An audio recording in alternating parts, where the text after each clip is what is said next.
Eu vou passar aqui rapidamente. Eu queria... Só desculpa, antes que eu passe para isso, eu coloquei essa imagem aqui, eu não comentei essas fotos, né? São os livros da Carolina que foram traduzidos, que eu havia falado em várias línguas, pelo menos 2 aqui, um para o francês, o outro para o alemão, que é um livro que é sobre o ato de despejo, o outro é Casa de Alvenaria, né? Que foram traduzidos, pelo menos esses mais outros, Diário de Betita também, para o francês, né? Todos os livros dela traduzidos. Bem, a gente vai ter que ir isso aqui. Até que horas vamos? Pode. Então tá. Eu quero passar para esse terceiro momento, que é um momento... Pode passar? De um questionamento, né? Eu vou trazer aqui um poema do intelectual vivo, ainda bem, que eu gosto muito, que é o Oswaldo de Camargo, em que ele traz uma reflexão que eu acho bastante importante no que diz respeito a essa nova inflexão, que é essa que nós vivemos hoje, de radicalizar um discurso, dizer não, o 13 de maio não pode ser comemorado, é um dia completamente de crítica, um momento em que nós temos que fazer uma análise dos fatos e de uma luta pela emancipação real da população negra. Então ele escreve num poema chamado, lindíssimo esse poema, vocês vão encontrar facilmente na internet, chamado Em Maio, de 1987, ele diz: já não há mais razão de chamar as lembranças e mostrá-las ao povo.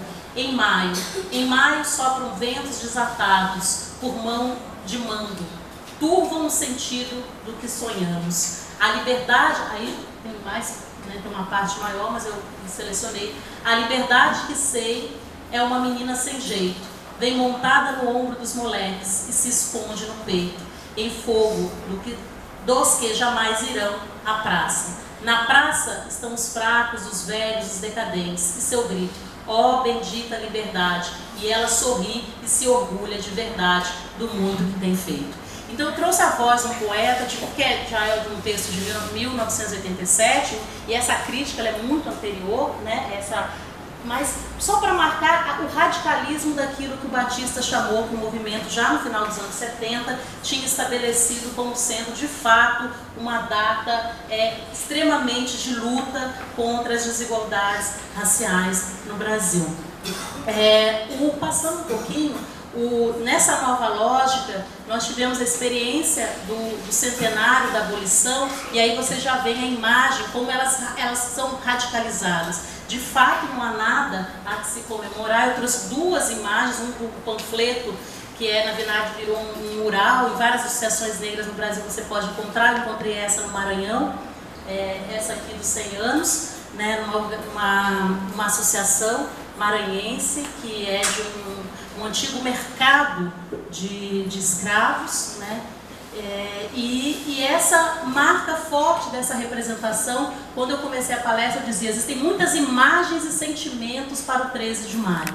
A imagem mais contemporânea que nós herdamos, né, das gerações da redemocratização e da luta contra a ditadura militar ou ditadura civil-militar é essa, né? A imagem da população negra, a imagem de sangue, carregada com sofrimento, carregada com a simbologia da escravidão, como se ela ainda não tivesse sido superada. Então, do outro lado, um filme, a propaganda, né, o cartaz de um filme extremamente importante de um cineasta, Zósimo Bubu, que fez um filme no centenário, na ocasião do centenário, justamente marcando ali, vocês veem a imagem, né, de prisão, de sofrimento, de aprisionamento, imagens fortes, imagens que é essa que me parece que é a que ganhou mais dominância no nosso período, né, que dominou no nosso contexto político. É nesse contexto, né, desses ativistas intelectuais, artistas, de questionamento de uma imagem oficial do 13 de maio, no questionamento também de uma historiografia oficial, porque essa historiografia que eu mostrei para vocês no começo da palestra é uma historiografia que vem num contexto de uma crítica social como essa, né? É uma historiografia muito mais recente Portanto, quando esses ativistas e intelectuais e artistas questionavam essas imagens oficiais, as imagens oficiais da abolição, eles de fato questionavam essa história que nós vivemos no passado e tivemos no passado, e a experiência do cotidiano de repressão social, de não cidadania. E aí emerge também uma fala que não é de um contexto tão atual, mas que eu quis trazer, que não é exclusivamente de um contexto atual, mas que eu quis trazer, que é a imagem do 14 de maio. Então eu acho interessante porque o 13, ele se tornou tão tabu na nossa história brasileira, que duas outras datas, o 13, o 14 e o 12, passaram também a ser datas aproximadas do 13. Né? Então, muitos intelectuais passaram a falar do 14 de maio. Tudo bem, nós tivemos o 13, a liberdade formal, e o 14, a experiência da cidadania, como será? Aí o poeta de novo fala, né? O poema 14 de maio, do Cadernos Negros, do Décio de Oliveira Vieira, 1988, 14 de maio, para onde foi o negro? 1 milhão de sujeitos pretos despejados na rua. Do outro lado você tem, na verdade, como é que chama isso? Oi? Uma placa de uma associação, de uma biblioteca. Olha quando foi inaugurada, no 14 de maio. É sintomático. Eles poderiam ter inaugurado no 13 de maio, justamente para marcar o 13, mas para subverter. Aí que é interessante, o 13 passou a ser subvertido. Tem gente que criou uma crítica tão intensa que disse: nem no 13 eu não vou fazer, eu vou fazer no 14. Aí faz, por exemplo, a Biblioteca Maria Firmina, que é uma escritora maranhense, abolicionista, pouco conhecida no Brasil, mas esperamos que ela possa, assim como Carolina, ganhar mais visibilidade pública. Ela se torna referência dessa associação, não no 13 de maio, embora ela tenha sido abolicionista. Né, escritora, poucas mulheres escreveram romances no Brasil e ela era uma dessas, uma mulher negra maranhense. E ali está o 14 de maio de 1987 como referência e subversão ao 13. Seguindo o caminho, o 12 de maio também. Eu analisei uma marcha, um protesto político, em que os ativistas, artistas, religiosos que marcavam essa marcha para questionar o 13 de maio, para questionar a demanda, para colocar a demanda da cidadania do negro brasileiro, também não ia no dia 13. Eles falaram: não, nós vamos no dia 12, nós vamos até meia-noite, a gente não pode passar da meia-noite. Por quê? Para subverter o 13 de maio, para mostrar como os agentes sociais, eles, ao fazer as tensões advindas, né, dessa experiência do 13, que de um lado tem uma legitimidade jurídica na nossa constitucional, que muda o regime político nosso, jurídico e político e civil nosso. Do outro, a questão da cidadania, ela ganha tamanha força que mais de 100 anos depois, mais de um século depois, né, você tem pessoas questionando e sequer passando as ruas naquele dia 13. Vão no dia 12, com protestos, com críticas e rememorando o 13 de maio. Porque o 13 não pode ser apagado. Na verdade, quando se cria o 14, o 12, não é para apagar o 13 de maio, ao contrário, é para não reificar o 13, para não fazer um discurso oficial, mas para não deixá-lo totalmente vazio e dizer: agora só vamos para o 20, agora só tem o zumbi, não queremos saber do que aconteceu na abolição. Ao contrário, o Brasil parece ser um país que, nas suas diferentes perspectivas, tem sim produzido conhecimento e experiência e se valendo do 13 de maio para trazer à memória coletiva todas as ambiguidades e tensões que a abolição e o processo do pós-abolição e todas as suas consequências até hoje têm trazido para a nossa sociedade. E eu gostaria de terminar agora já a minha fala, eu nem sei se dá tempo ainda. Oi? Tá?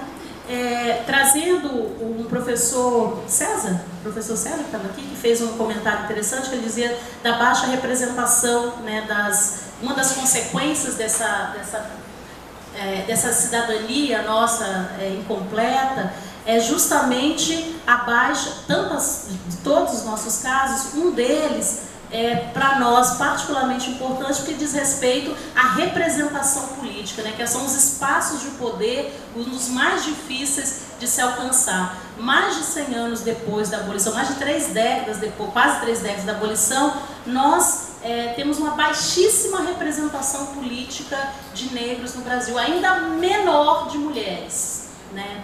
A representação descritiva que a gente chama, né? Que a ciência política costuma chamar, para evocar a ciência política, a representação descritiva. Essa baixa representação também pode indicar uma baixa representação das nossas demandas, das nossas representações substantivas, ou seja, dos nossos interesses, dos nossos valores no parlamento. E é particularmente notável, não poderia não comentar sobre isso, um comentário bizarro, né, de um humorista que não merece a nossa atenção, mas que retrata um pouco a naturalização dos papéis sociais, né? Quando a senadora do Piauí fez o seu pronunciamento, sendo uma das poucas parlamentares, né, poucas representações negras no parlamento, no Senado, ela foi chamada e disse: que é isso, uma senadora? Não, achei que fosse a tia do café. Ou seja, exatamente, tuitou, né? É a senadora ou é a tia do café? Exatamente, num contexto político como esse, né, que a representação das mulheres vivendo essa experiência que remonta um período muito mais antigo, que volta até anterior ao regime militar, né, o período do regime militar, a experiência nossa de representação agora, atual, nesse novo governo, e ainda assim, com essa baixa representação de mulheres e de negros, uma mulher negra que fez um discurso no Senado, foi ridicularizada na imprensa por esse senhor que queria sim que os negros se mantivessem, mulheres negras servindo café na cozinha e etc.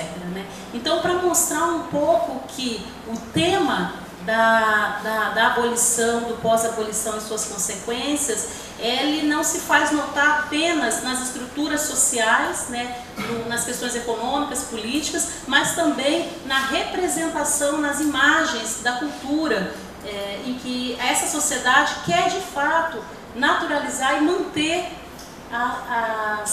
as pessoas negras, mulheres e homens em lugares, em patamares em que análogos, similares ao do período da escravidão. Né? Eu gostaria muito de poder debater com vocês sobre esses temas. Eu tentei fazer uma explanação assim, bem abrangente, né, um pouco panorâmica, mas justamente para marcar esses 3 tempos, né? Um tempo do pós-abolição, um tempo de uma crítica e tensão, e o outro de uma radicalização do conceito do 13 de maio e os impactos que isso passa a ter para a nossa cultura e para a nossa ação coletiva. Muito obrigada.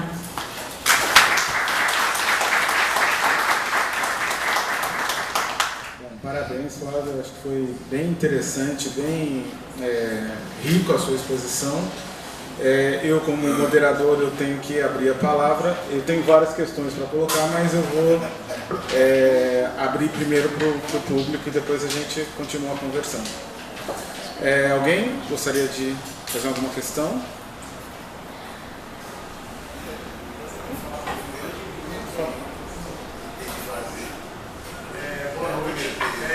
No final da fala dela aí, a professora foi tratada da analogia, a imagem do papel do negro na sociedade. Ela, como estudiosa do assunto, uma das estudantes do assunto, eu gostaria de saber, em relação a essa analogia, na visão dela, como que se pode se tratar hoje e diferenciar isso, se colocar essa imagem de uma maneira igualitária, socialmente falando.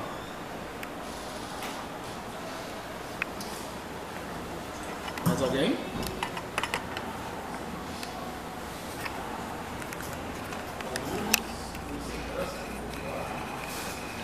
Posso responder enquanto vocês pensam? Vocês vão ou vocês querem perguntar? O que você acha? Espera um pouquinho, acho que... Mais alguém, gente?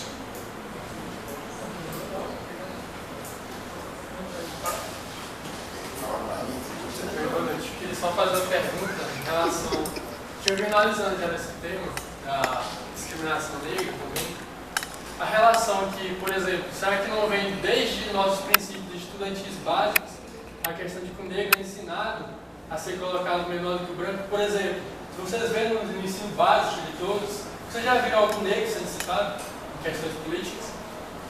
Eu nunca vi, então eu queria fazer essa pergunta. Será que esses princípios que nós levamos no Brasil hoje não vêm desde o ensino básico, que a gente é sempre citado como os brancos como referências políticas? Será que a gente não necessita desse estudo mais aprofundado? Pois não? Vem mais pra frente.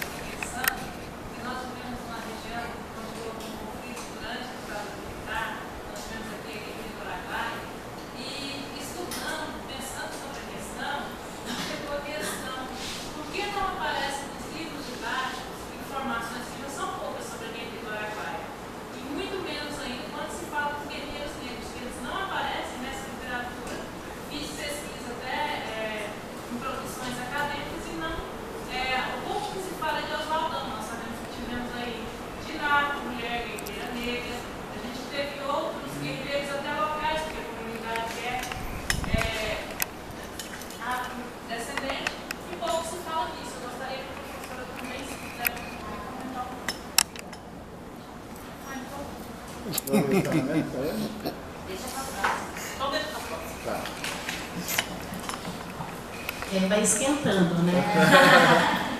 Gente, obrigada pelas perguntas, são ótimas, cada uma, enfim, são excelentes. O papel da universidade, tá. A questão do igualitarismo que você falou, né? Como é o seu nome mesmo? Jean-Pierre. É uma pergunta super difícil, assim, de responder. Tem muitos estudos mostrando alguns avanços também, por exemplo, na questão educacional. Por exemplo, no caso das mulheres, quando se faz esse cruzamento de raça e gênero, as mulheres negras têm uma aquisição educacional hoje muito significativa, sobretudo por conta das ações afirmativas, quando você compara, por exemplo, com outras décadas, dos anos 90, por exemplo. Então, tem esses choques de representação que você está falando, que é, de um lado, você pode ter uma senadora negra e, ao mesmo tempo, um cara idiota como esse fazer críticas e satirizar isso, e construir uma imagem como o que essa mulher negra está fazendo no Senado, porque ela não está, será que ela é da cozinha do Senado? O que ela está fazendo nessa posição, enfim.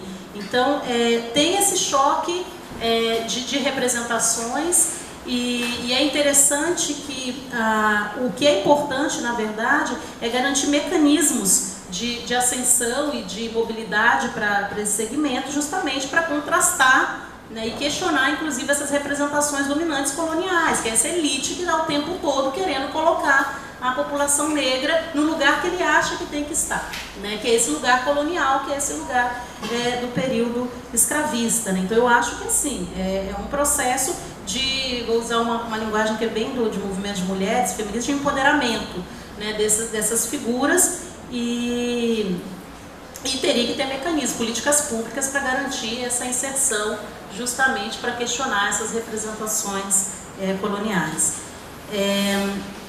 A questão da discriminação, da educação, se isso não vem, essa internalização, inculcação de representações de subserviência da população. Você tem total razão, a gente já avançou bastante em relação a isso, principalmente nos materiais didáticos, ainda que precisemos avançar muito, muito, muito mais. Mas se a gente compara, tem muitas estudiosas que mostram, estudiosas, que mostram o que não eram os livros didáticos dos anos 70, 60, até os anos 90, o que eles são hoje, né? Mostram que essa subserviência, ainda que apareça, ela está sendo cada vez mais questionada, e a produção, inclusive de afro-brasileiros, negros, da atualidade, tem produzido muito material para questionar essa representação.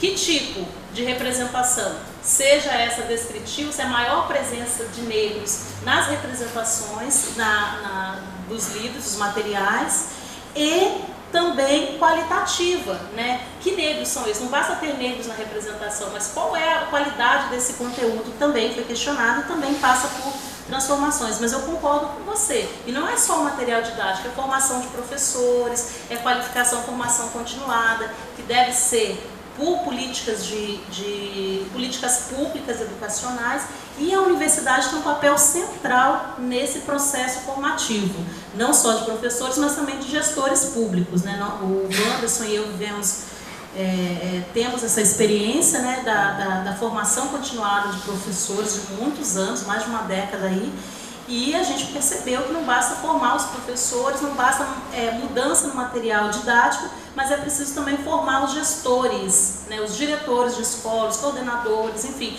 É preciso ter formação continuada justamente para garantir uma outra representação, para que o país passe a ter uma visão mais igualitária da questão negra por aqui, né?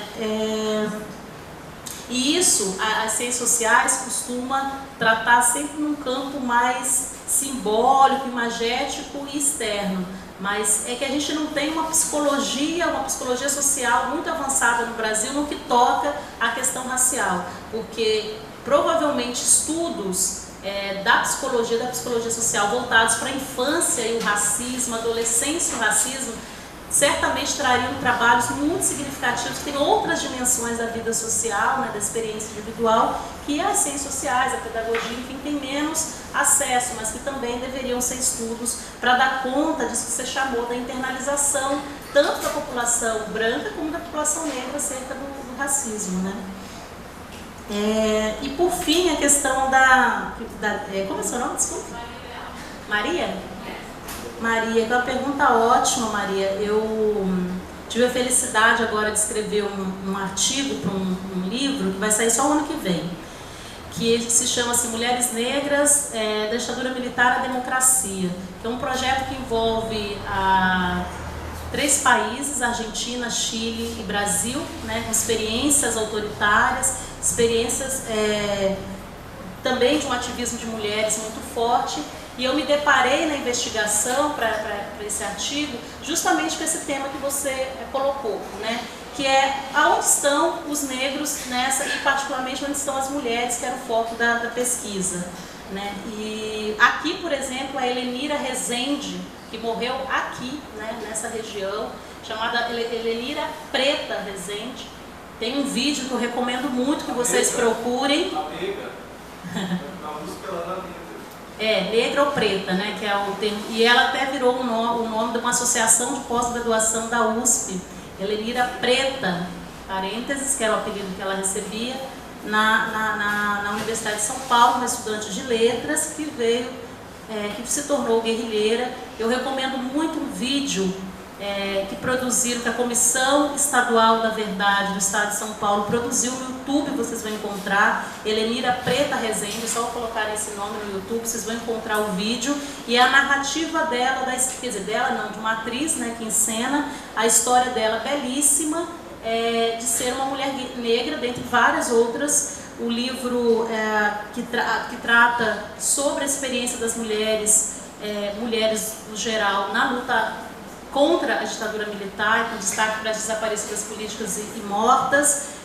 Algumas mulheres negras aparecem, pelo menos 4 foram registradas, né, foram reconhecidas como mulheres pardas ou pretas que lutaram ou na linha de frente como guerrilheira, ou foram mulheres que deram suporte para os grupos revolucionários.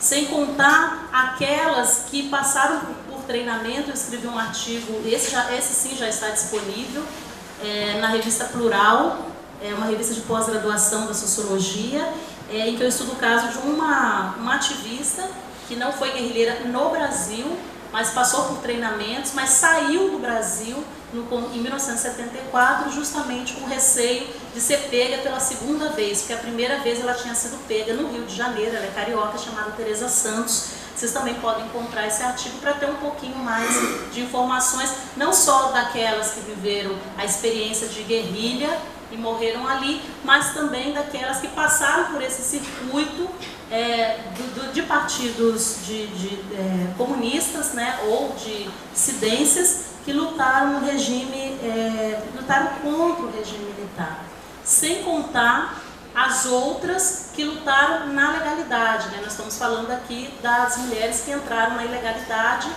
por vários motivos na luta e na defesa contra a ditadura.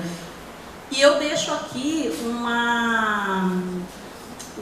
digamos assim, um comentário que se não existe essa história sobre as guerrilheiras, os guerrilheiros negros, ou se ela é muito pouca, incipiente, vocês têm toda a razão em argumentar, façam vocês essa produção. É preciso fazer, é preciso coletar a bibliografia existente sobre, é preciso criticar essa bibliografia. Tem um artigo muito interessante de 1991 do professor Ridente, em que ele faz um mapa quantitativo da presença das mulheres no período da ditadura militar, nas várias correntes políticas, enfim, sobretudo relacionadas à luta armada. Então eu acho que é sim um campo de pesquisa extremamente original, extremamente pertinente e importante, tanto do ponto de vista da história local como da história nacional. É realmente uma coisa fundamental.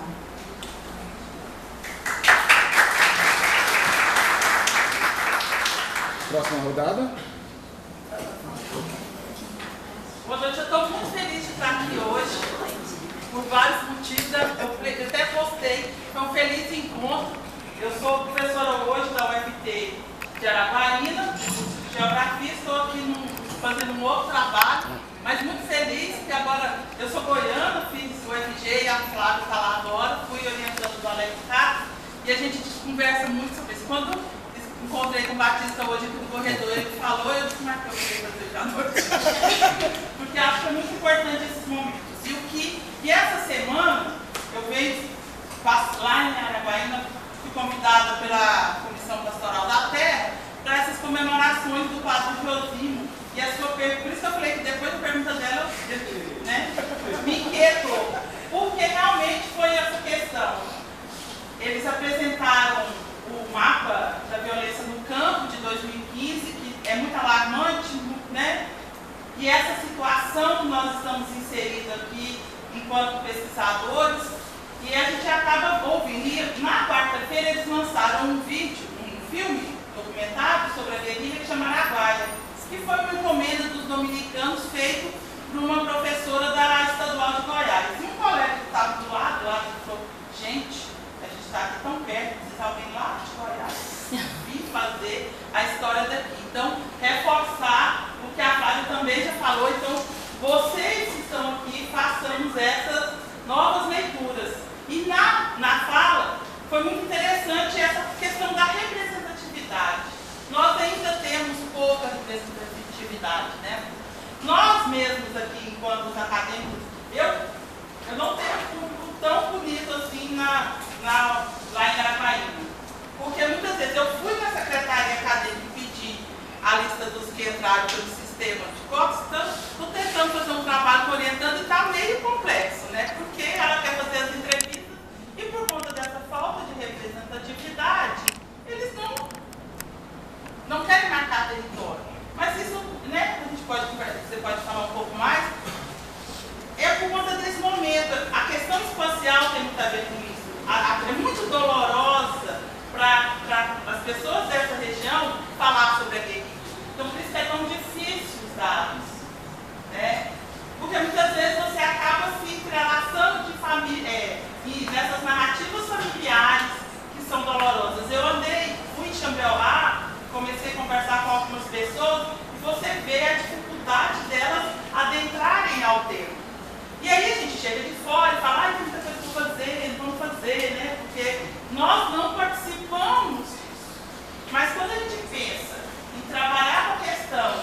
que eu sou